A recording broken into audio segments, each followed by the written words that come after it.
মাউশির ডিজির পদত্যাগ, অবসরপ্রাপ্ত শিক্ষক কর্মচারীদের কল্যাণ ও অবসরের টাকা প্রদান সহ বিভিন্ন দাবিতে মিছিল নিয়ে শিক্ষা ভবন অভিমুখে যাচ্ছেন শিক্ষক কর্মচারী ঐক্যজোট। এই মুহূর্তে সেখানে আছেন রিপোর্টার মাহাদি ইসলাম ধ্রুব। সরাসরি যাচ্ছি তার কাছে। মাধ্যমিক ও উচ্চ শিক্ষা অধিদপ্তরের মহাপরিচালক পদত্যাগের দাবিতে আজকে শিক্ষক কর্মচারী ঐক্যজোট কিন্তু প্রেস ক্লাবে একটি মানববন্ধন শেষ করে বর্তমানে তারা শিক্ষা ভবন ঘেরাও কর্মসূচি পালন করছে।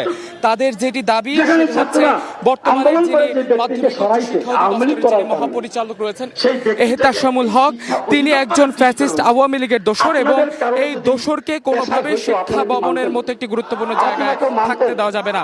শুধুমাত্র ডিজির পদত্যাগ না, তারা জাতীয় শিক্ষা ব্যবস্থাপনা একাডেমি নাইমের মহাপরিচালক যিনি রয়েছেন জুলফিকার হায়দার, তারও পদত্যাগ চেয়েছেন। এছাড়া তারা বলছেন শুধু ডিজি এবং নাইমের মহাপরিচালক বাদেও তারা শতভাগ উৎসব ভাতা প্রদান, শিক্ষকদের বদলি, প্রায় 90,000 অবসরপ্রাপ্ত শিক্ষক কর্মচারীদের কল্যাণ ও অবসরের টাকা প্রদান, মহার্ঘ ভাতা ও জাতীয়করণ সহ বেশ কিছু দাবিতে কিন্তু আজকে তারা সকালে প্রেস ক্লাবে একটি অবস্থান কর্মসূচি পালন করেছে এবং সেই অবস্থান কর্মসূচি শেষে তারা কিন্তু একটি মিছিল নিয়ে, অর্থাৎ শিক্ষক কর্মচারী ঐক্যজোট একটি বিশাল মিছিল নিয়ে তারা কিন্তু শিক্ষা ভবন ঘেরাও কর্মসূচি পালন করছেন।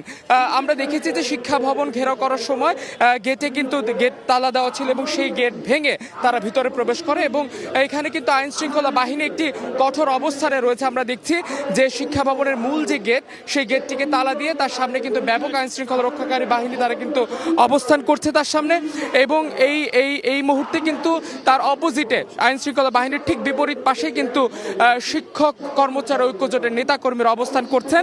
তাদের যেটি দাবি যে যতক্ষণ পর্যন্ত বর্তমান যিনি ডিজি রয়েছেন, মহাপরিচালক রয়েছেন এহতেশামুল হক, তার পদত্যাগ না হওয়া পর্যন্ত তারা এই শিক্ষা ভবন ঘেরাও কর্মসূচি চালিয়ে যাবেন এবং বর্তমানে তারা যেটি বলছেন শুধুমাত্র মাউশির মহাপরিচালক না, নাইমের মহাপরিচালক যিনি রয়েছেন তাদেরও পদত্যাগ প্রার্থনা করছেন এই জাতীয় শিক্ষক কর্মচারী ঐক্যজোটের নেতাকর্মীরা। তারা যেটি বলছেন যতক্ষণ পর্যন্ত তাদের দাবি আদায় না হবে ততক্ষণ পর্যন্ত তারা এই কর্মসূচি চালিয়ে যাবেন। এই মুহূর্তে আমরা রয়েছি শিক্ষা ভবনের সামনে। এখানে শিক্ষক কর্মচারী ঐক্যজোটের নেতাকর্মীদের এক দফা দাবি তারা দিয়েছেন, যতক্ষণ পর্যন্ত এই বর্তমান যিনি ডিজি রয়েছেন মাধ্যমিক মাউশির ডিজি এবং নাইমের ডিজির অপসারণ না হওয়া পর্যন্ত তারা শিক্ষা ভবন ঘেরাও কর্মসূচি চালিয়ে যাবেন বলে তারা এখানে জানিয়েছেন। তো এই ছিল শিক্ষা ভবন থেকে আমার কাছে থাকা সবশেষ।